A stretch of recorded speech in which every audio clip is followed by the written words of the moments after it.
one of the problems that I found with my A5 size planner is that this thing is way too big and heavy for me to take with me when I go traveling. I recently had a few short trips away, a few weekends away, and I didn't want to break my planning routine, but I also didn't want to go shoving this into my overnight bag. So I've got my happy place solution, and I'm going to do a quick flip of how I've got it set up, how I've streamlined my routine so I don't miss a day, and the planner that I'm using. So let's jump into the overhead view. We are in the overhead view, and here's a quick comparison of the two planners that I'm using. So this is my normal planner. It's an A5 planner. I'm an A5 rings kind of girl. This is the Moterm Luxe in cream croc. Now for travel, I do streamline my planning routine and downsize into a personal size planner. And this is the Filofax Malden, as I said, personal size in stone. So this is their antique leather, and it's just got this real vintage vibe. And I've used this stone vintage leather, or sorry, they call it antique leather. Antique leather vibe is my inspiration for the whole colour aesthetic in this planner, which is greige, rose gold, vintage rose, touches of brown and milky tea. It's got a real kind of rustic earthy vibe, but with delicate florals and pinks to just soften it and make it more just feminine, shall we say. I've got the Sparkle magnetic pin from Kolour Cafe up front. I recently got this and I picked the rose gold colour because I thought it'd be a beautiful contrast to the greys and the creams that I like for my planner cover colours. In the first pocket, I have some functional stickers. These are also by Kolour Cafe. I have her date dots in blush, also in suede. Then I have her rose beige big drops, as well as page flags in latte. I've added a if found, please return to card. I created this in Canva using these gorgeous like boho botanical flower arrangements. Are just gorgeous, like this watercolor effect. I love it. And the artist is she's got a beautiful suite of elements in Canva Pro, so I will give a shout out to her below. Next up is the Filofax Flyleaf. I've used this to not only protect my dashboard, but also to add a place for my sticky notes that I got from PLANxSTOWE. Then it's the intentional dashboard that's available in my Etsy shop, Arangea Design, and it just has this gorgeous stone effect background which works so well with the Malden stone leather.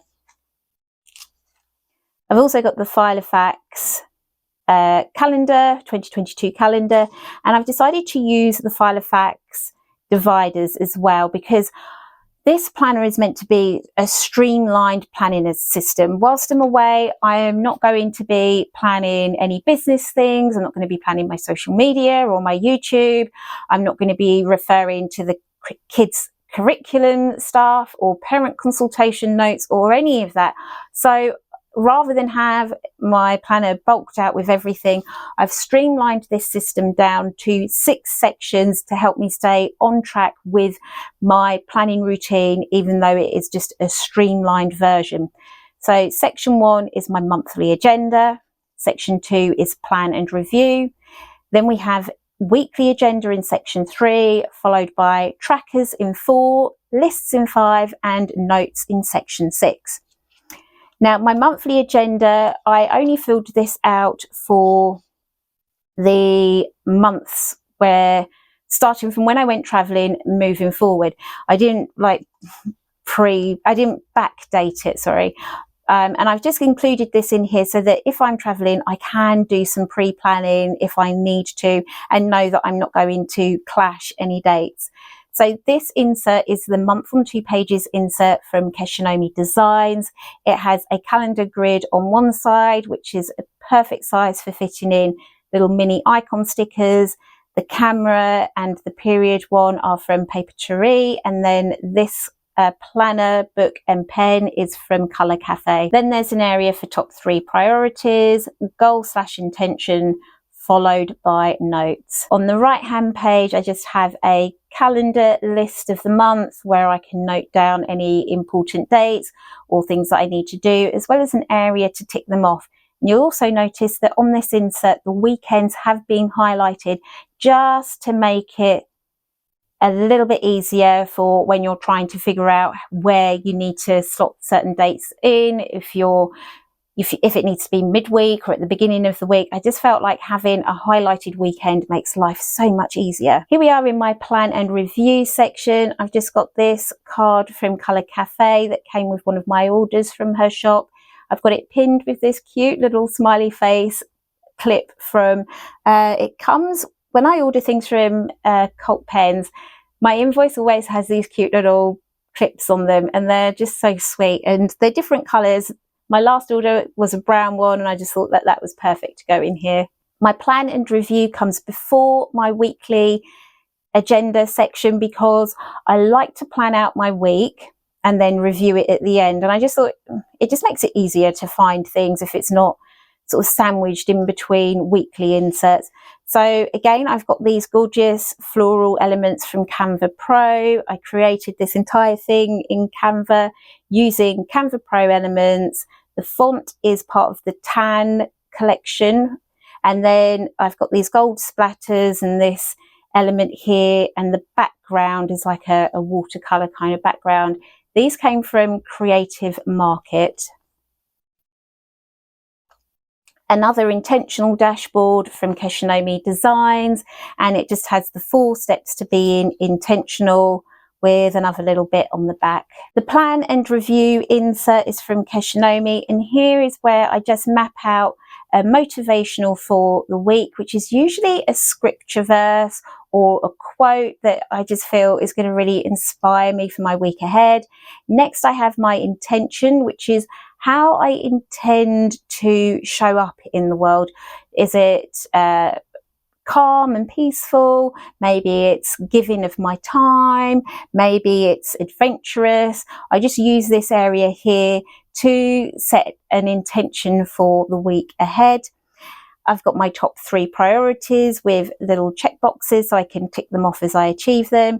And then I've also got an area to map out a goal to achieve and why, followed by 3 columns for checklists. And I title these up as contact. So who do I need to contact? Call, message, email.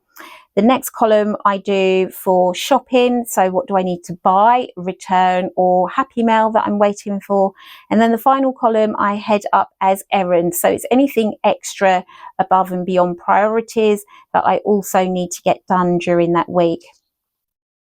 Then at the end of the week, I will do a review using my plan as my basis to look at what were my wins. What do I need to revisit? So I can look here and see, have I ticked off my top 3 priorities? Did I achieve my goal?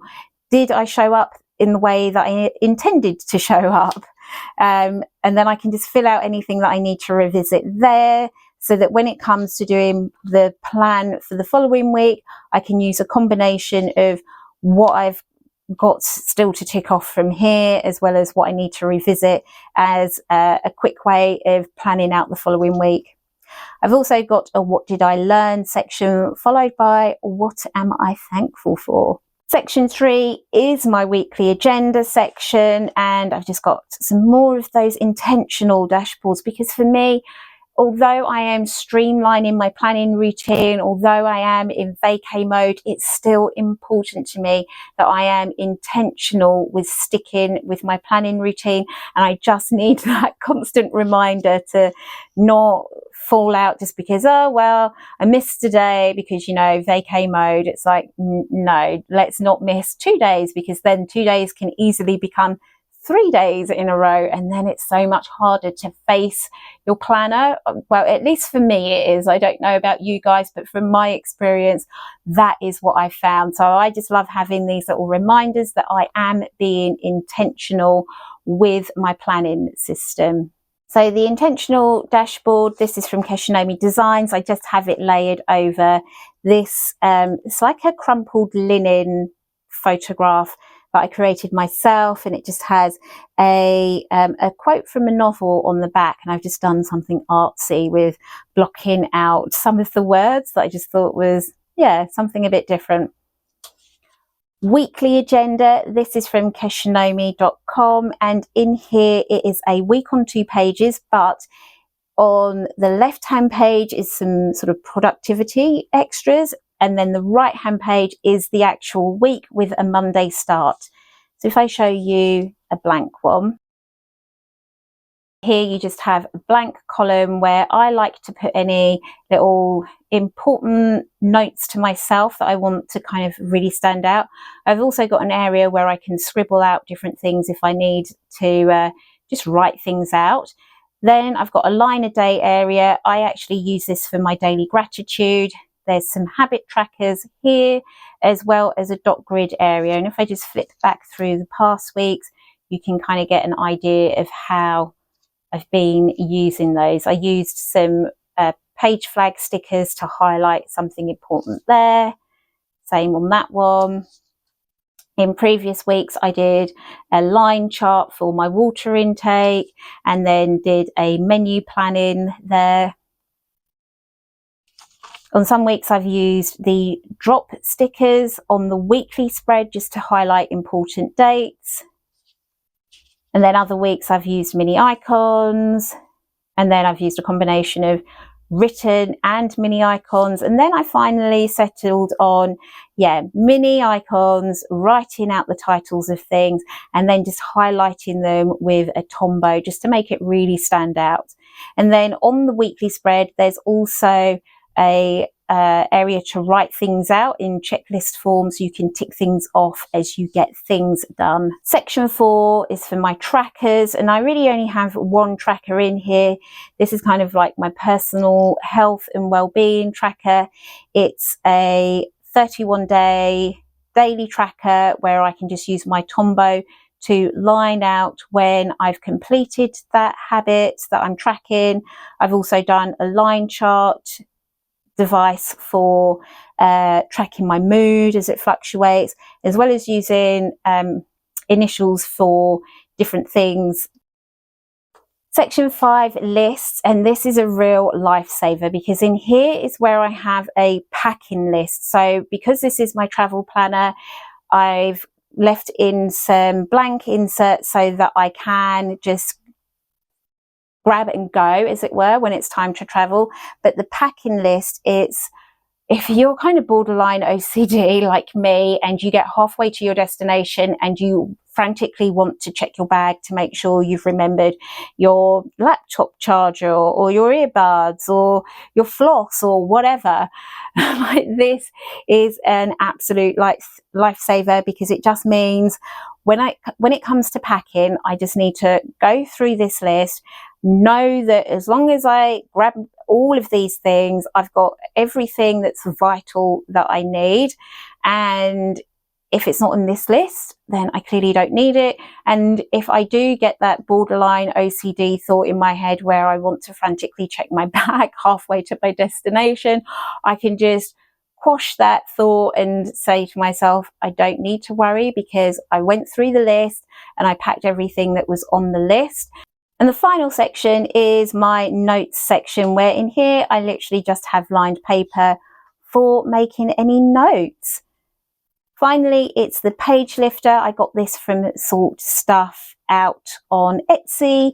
And then I've just got my business card pinned on the back of the pocket here in the Malden. Thanks for watching, guys. I will catch you in the next video here.